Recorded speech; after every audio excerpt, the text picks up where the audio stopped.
Well, looks like I got my winter tires on just in time. Here in Michigan, it has been snowing all day. We've gotten about 4 inches so far, and it's not supposed to stop snowing until about 6 o'clock tomorrow morning.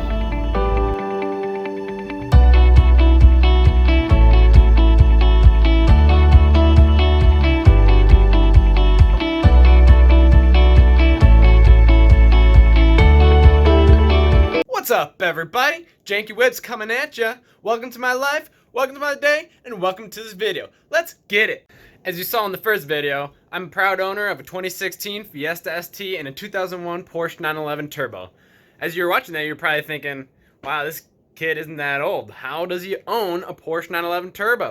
Believe it or not, I'm 25 years old. I know this full beard helps out a lot, but without it, I'm about 15 years old. Don't worry, I'm not always a scruffy and homeless looking. I'm growing what I can out for No Shave November.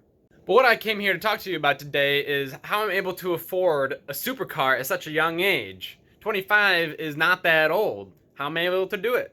Let's find out. If you came here expecting to hear some type of trust fund baby or some spoiled kid or win the lotto type story, that's not what you're going to find. I grew up in a middle-class family in Metro Detroit, and we weren't poor, but we lived pretty comfortable, but I was never given anything extra. My parents didn't just give me whatever I wanted. I wasn't a kid that got the latest and greatest toy just because I wanted it. If I want something, I had to work for it. Which brings me to my first advice. If you want something bad enough, work hard enough to get there. Anything is possible.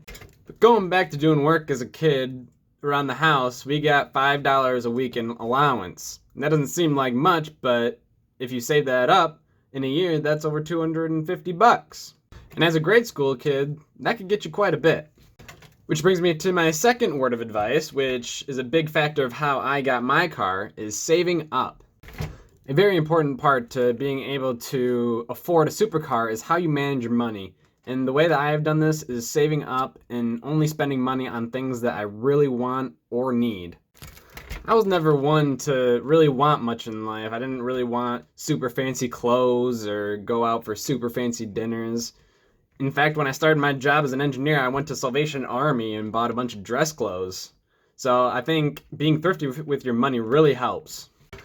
When I started my job, I needed a new car, but I wanted one that was fun and sporty, which is why I got the Fiesta ST, and I got a manual, and that's the car that I actually learned to drive a manual on. I've always had a passion of going fast and having a fast car, and the Fiesta just didn't really cut it in the speed area, so my dream kept going on. So I kept saving up for the next 3 years of being an engineer, and I gave myself about a budget of like $50,000 to $60,000 for a supercar. The Audi R8 was always my dream car, but after looking at them, I wanted a manual so it wouldn't depreciate as much, and those were going for around $70,000 to $80,000, even for the V8. But looking forward further, I saw the 996 911 Turbo generation that had better performance and would probably be a better investment in the long run. Day in and day out, I dreamed about having this Porsche. I looked at them on Auto Trader every single day for hours, just tracking the market, seeing what it was doing, if it was going down, going up. And I saw that they weren't lasting long. Once I found a good deal, I'd try to call and inquire about it, and the next day it would be gone. Finally, one day I found a car with 18,000 miles on it in Texas, so I inquired about it. About a week or two later, I made the deal. Flew down to Texas one day, flew back the next, and had purchased the car.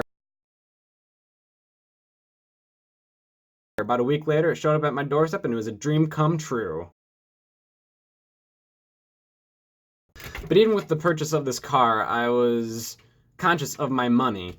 I see this car as both a hobby and an investment. The 996 generation of the 911 is the next generation to appreciate. It is the first water-cooled Porsche, and some say it's the ugly duckling of the family, but it makes it different. And yes, I call this car an investment, which means I'm not gonna keep this car forever, and I'm not gonna put a ton of miles on it. My dream does not stop at this car.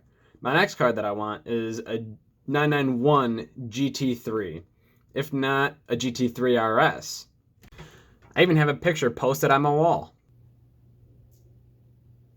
Which brings me to my third word of advice. Post up your dreams and goals on your wall or on a mirror, somewhere where you're going to see them daily. It'll help you achieve those goals and help you remember what you are working for every single day. That is pretty much what this channel is built off of, a dream.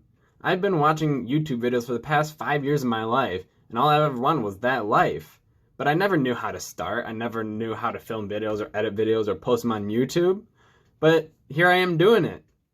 One day, I woke up in the middle of the night and thought about it for about an hour and couldn't go back to sleep. 2 days later, I filmed my first video. And that's about all I got on how I was able to achieve buying a supercar in my 20s. If I can do it, you can do it. If you liked what you saw, hit the like button. If you want to see more, subscribe. If you have some advice for me, leave a comment down below. See you in the next one.